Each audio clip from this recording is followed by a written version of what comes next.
கிருஷ்ணகிரியில் திமுக சார்பில் நடைபெற்ற தண்ணீர் பந்தல் திறப்பு விழாவில் கலந்து கொண்ட சட்டமன்ற உறுப்பினர் மதியழகன் பொதுமக்களின் தாகம் தீர்க்கும் தண்ணீர் பந்தல்களை திறந்து வைத்தார்.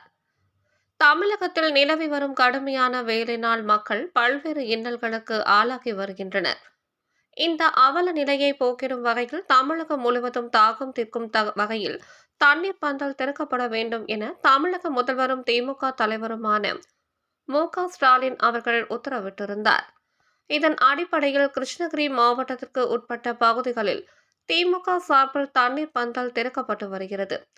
இதன் ஒரு பகுதியாக கிருஷ்ணகிரி நகராட்சிக்கு உட்பட்ட பகுதியான புதிய பேருந்து நிலையம், BSNL அலுவலகம், பழையப்பேட்டை காந்தி சிலை, ராஜா தியேட்டர் சாலை, ரவுண்டானா LIC சாலை மற்றும் ஆவின் மேம்பாலம் உள்ளிட்ட பல்வேறு இடங்களில் தாகம் தீர்க்கும் தண்ணீர் பந்தல் திறப்பு விழா உற்சாகமாக நடைபெற்றது.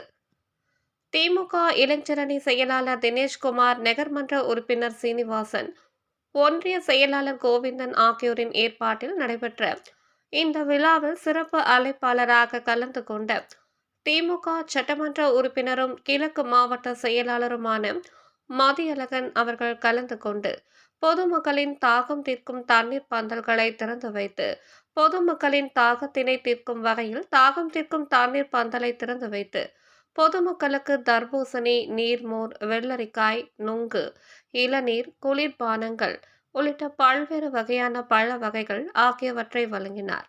அப்போது நகர கழக பொறுப்பாளர்களான அஸ்லாம், வேல்மணி, அஞ்சூர் நாகராஜ் உள்ளிட்ட கழக நிர்வாகிகள் என ஏராளமானவர்கள் கலந்து கொண்டு சிறப்பித்தனர்.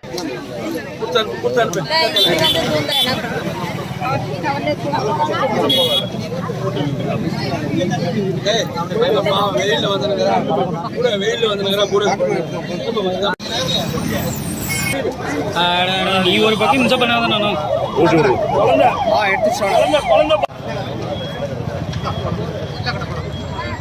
உங்கள் தேடல் நியூஸ் சேனலை லைக் பண்ணுங்க, ஷேர் பண்ணுங்க, கமெண்ட் பண்ணுங்க, ஆல் பெல் பட்டனை கிளிக் பண்ணுங்க, மறக்காம சப்ஸ்கிரைப் பண்ணுங்க.